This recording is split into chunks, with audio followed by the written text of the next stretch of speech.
Hello Brian, আজকে আমাদের বড়দিন। আর বড়দিনের রাত্রে মানে প্রচুর আনন্দ ফুর্তি হই হুল্লোড়, এটা তো থাকবেই। তো আজকে চলে আসলাম বড়দিনের রাত্রের গির্জায়। আর বড়দিনের রাত্রে কিন্তু গির্জাটাই কিন্তু মেন জিনিস, কারণ মেন আকর্ষণ এই গির্জাতেই। যদি বড়দিনের গির্জা যেতে না পারেন তবে বড়দিন পুরো পানি একদম, ঠিক আছে। তো আজকে চলে আসলাম আমাদের সেন্ট মেরিস চার্চে, আর এটা হচ্ছে মুজগনিতে। তো আমরা চার্চের ভিতরে ঢুকতেই দেখতেছি একদম সব জায়গায় লাইটিং ধুমধাম, ঠিক আছে। মানে এত সুন্দরভাবে এবারে লাইটিংগুলো হয়েছে, মানে দেখলে একদম মনটা জুড়ায় যায়। এই যে আমার পুরো পরিবার সহ আমরা চলে আসলাম এই যে আজকের বড়দিনের গির্জা। আর আমার পাখিটা ঘুমায় পড়ছে। তো ওর আর কি ঘুম পাইছিল অনেক, তো অনেক রাত হয়ে গেছে, তো এর জন্য ঘুমায় পড়ছে। আমাদের গির্জায় সব থেকে আমার বেস্ট লাগছিল কিন্তু এই জিনিসটা, কারণ এই যে ঝর্ণা সিস্টেমটা করছে, এটা কিন্তু খুব আকর্ষণীয় একটা জিনিস বানাইছে। সবাই এসে কিন্তু এখানে দেখতেছে, ছবি তুলতেছে, ঠিক আছে। রং বেরঙের লাইটিং হচ্ছে, আর এই জায়গার থেকে ঝর্ণার পানি এভাবে উপর থেকে নিচে নামতেছে। এইটা বেশ দারুণ একটা জিনিস ছিল, আমার কাছে খুব ভালো লাগছিল। আর এই দেখেন আমাদের ভিতরের ইন্টেরিয়রটার মানে ডেকোরেশনটা দেখেন, খুব সুন্দর ডিজাইন করা হয়েছিল এবারের মানে লাইটিংয়ের। আর খুব ভালো লাগতেছিল লাইটিংয়ের কালারগুলো যেরকম, মানে সাজসজ্জা সেরকম, একদম পুরো কম্বিনেশনটা বেস্ট ছিল। এই যে দেখেন ভিতরে কিন্তু এখন মানুষ আস্তে আস্তে আসা শুরু করছে। আমরা কিন্তু অলরেডি 15-20 মিনিট আগেই কিন্তু গির্জার ভিতরে ঢুকছি। তো দেখেন এখনও কিন্তু মাঠ ফাঁকা আছে, কিন্তু একটু পরে কিন্তু এগুলো ফাঁকা থাকবে না একদমই। এই যে একটা দেখেন লাইটিং করা হয়েছে, একটা গাছের মতো বানানো হয়েছে, এটা কিন্তু খুব দারুণ লাগতেছিল। আর এই যে আমাদের গোশালা ঘর, আমাদের যীশু খ্রিস্টের যে গোশালা ঘর, এই যে দেখেন খুব সুন্দরভাবে একদম পরিপাটি করে একদম সাজানো হয়েছে যিশুর গোশালা ঘরটা। বেশ দারুণ লাগতেছিল। এইখানে এই যে দানের একটা জায়গা আছে। আর এই যে দেখেন এখানে লেখা আছে, আকাশে দূতেরা গায়, পৃথিবীতে শোনা যায়। খুব সুন্দর একটি বাক্য দেয়া ছিল। আর এই যে দেখেন লাইটিংটাও কিন্তু একদম পারফেক্ট ছিল। আর এই যে দেখেন ঘরটা কিন্তু খুব সুন্দর লাগতেছিল, হ্যাঁ। এই যে দেখেন এই যে একটা কাঠের মানে কাঠ দিয়ে আর হচ্ছে উপরে খড়কুটো দিয়ে ঘরটা বানানো হয়েছিল।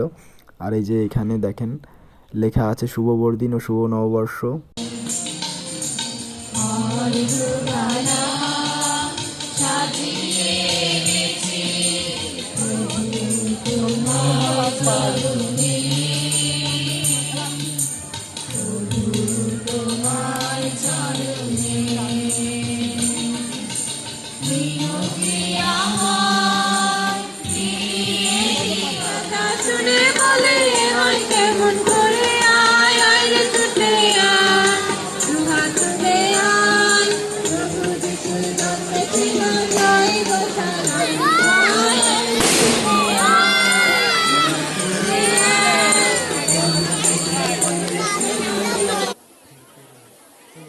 খ্রিস্টজাক প্রায় শেষের দিকে, এখন মানুষ আস্তে আস্তে বের হচ্ছে। দেখেন প্রচুর মানুষ, ঠিক আছে, অনেক মানুষ হয়েছে। এখন তো আমি দেখাতে পারতেছি না, ভিতরে কিন্তু অনেক মানুষ আছে।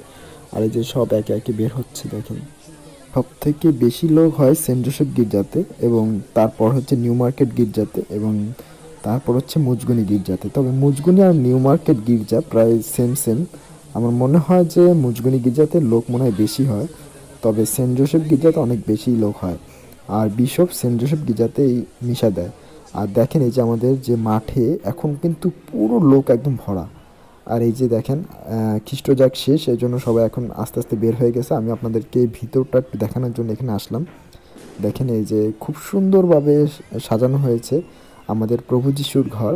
আর এই যে সবাই এখন সামনে দাঁড়িয়ে আছে, সবাই প্রভু যিশুকে প্রণাম করছে। কেউ হয়তো বা কেউ কারোর সাথে দেখা করতে আসছে, অথবা কেউ ফাদারদের সাথে কথা বলতেছে।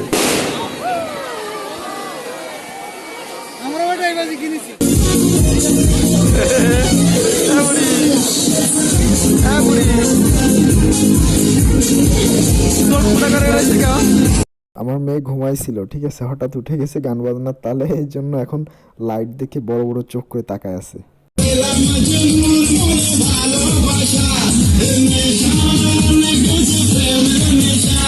এখন সে ঝর্ণা দেখতে আসছে, আর এই ঝর্ণা দেখার পরে আমরা বাড়িতে ফিরে যাব। তো বন্ধুরা, ভিডিওটা কেমন লাগলো অবশ্যই কমেন্টে জানাবেন। আর আপনারাও যদি কেউ খ্রিস্ট ধর্মের লোক হয়ে থাকেন তো অবশ্যই কমেন্ট করে জানাবেন যে আপনাদের বড়দিন কেমন কাটলো। তো সবাই ভালো থাকেন, টাটা, বাই বাই।